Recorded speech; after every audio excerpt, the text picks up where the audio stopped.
each of us and get to know each of us as best you can. You know, I think back to when I was growing up and working on the farm in the suburbs in Johnston County.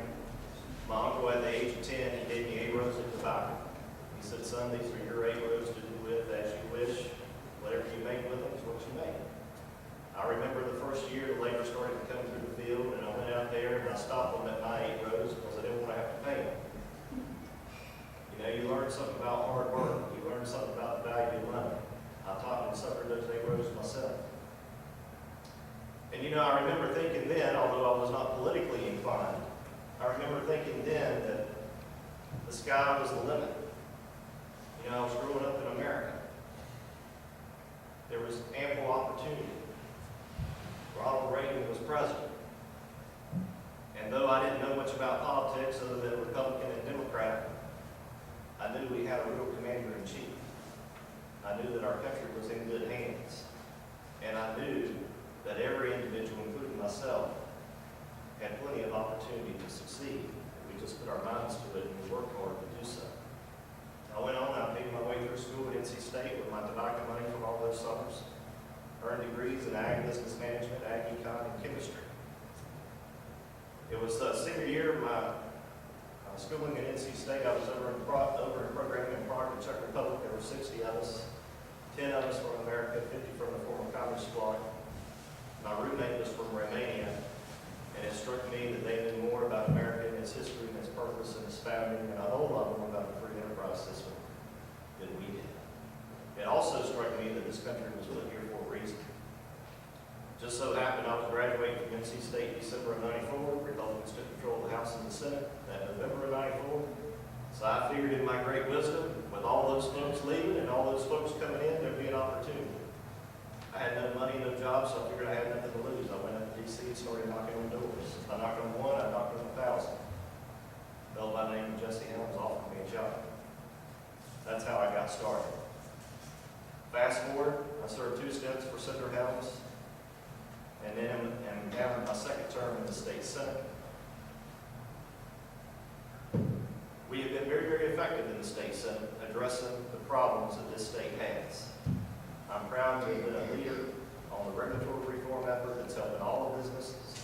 Proud to have been a leader in terms of helping to cut taxes, cut spending, and balance the budget. Those are the things that we've got to do in Washington. I have the experience to do them, and when I get there, I'll get to be able to hit the ground running. It won't take 1 or 2 terms to figure out what to do. Look forward to answering your questions. Thank you. God bless you. Thanks, Bill. We're going to go into the prepared questions now, and the timekeeper, if you have not noticed, is right here in the front row, and so she'll keep us honest going forward with this. So the first question, Mr. Pantano, is yours. You get 2 minutes, and then Mr. Rouser, you get a minute, and Pearl will get a minute, and then you have a minute to wrap this up. So the first question is about the economy. I think polling across your district, certainly polling across North Carolina, has shown us what people are really concerned about is the economy. What really drives the economy is small business. They are the real job creators in this country and in this state. So in your view, what are the biggest challenges facing small businesses in America, and how should those be addressed? Well, thank you for the question. I have some experience as a big business person with one of the world's leading investment banks, where I worked in commodities like oil, natural gas, crude oil, gasoline, and electricity. So I understand how global markets work. But then I left that world and I started a small business. And I consulted with big clients like Sony and AT&T and Mattel, but we were a small shop. I had to sell a 68 Chevelle to buy conference room furniture. That's sacrifice, you know? I've signed the front of a paycheck. I understand big and small markets. The job market is very troubling today. We have over 11% unemployment rate in southeastern North Carolina. As somebody who has been in the big and the small business world, there are a number of things that we need to address. The first is the regulatory environment.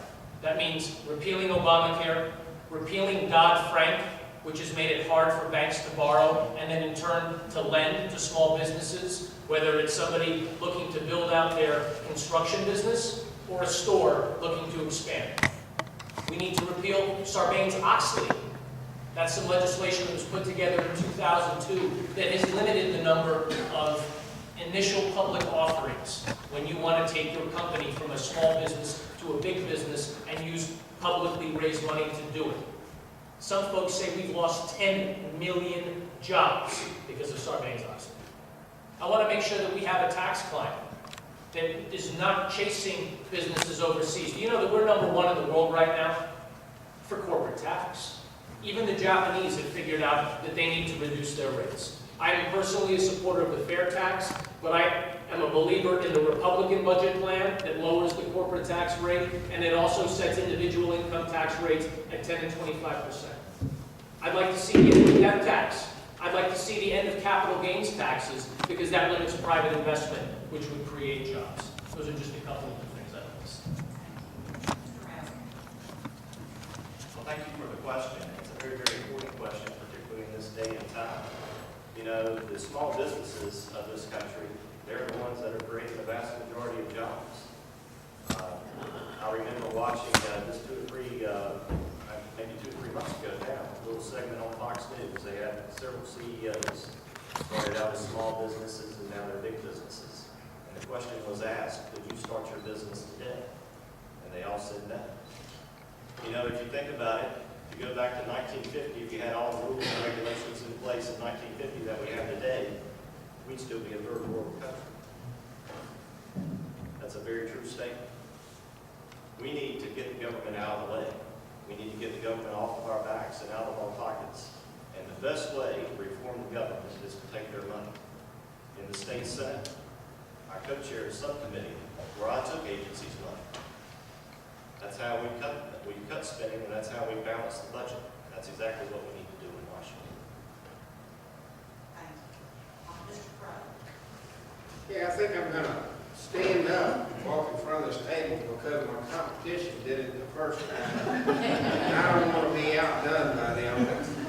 But I have been a part of the free enterprise system for 45 years. I ran my own business. I've been involved, and I felt like I was in a war almost the entire time. I believe that we've got a big problem in this country. We've got some people that want to own it, and they're trying to run the little guy out of business every way that they can. I was looking at ways to try to save the little guy and get this economy going. I believe that you go with what you got. You go to help the businesses that are here. I believe in clean water. I believe that the state of North Carolina, if they reduce their corporate tax from about 6% to maybe half of that, you're going to make it up with the people coming here. I think reduce taxes, reduce the tax rate for businesses from 35 to 15%. Clean water, we got to work on that, and I look like I'm out of time and went out very quickly. Mr. Goodman, yes, another minute for additional comment on this question. Thank you. I'd like to point out that there are a number of things that we can do very quickly. I think we would all agree, and I cited my background in the energy markets, that one of the number one issues that's directly impacting our fledgling recovery is the price at the pump. We're being held hostage by mullahs that are 5,000 miles away every time they rattle their sabers. And it's not just us, it's anyone going to get a gallon of milk, it's anyone looking to deliver a cargo. Energy is one of the number one costs if you're a poultry farmer. Everybody feels the cost of energy. There are things that we could do, from easing our regulatory environment so that we could develop more of our clean nuclear energy, to looking at the gas exploration that we have available here in the Piedmont, off the coast. We could change the paradigm in North Carolina. Think about the Texas job miracle. It didn't happen in a vacuum or by accident. Lower regulation, tapping natural resources that were available, and they were able to lower their corporate tax and their individual tax, which has drawn businesses. They've had over 1 million new jobs added. That could happen here if we let it. Thank you. Thank you. This next question, Mr. Massey, the first part of this is yours, then we'll go to Mr. Crowe, then Mr.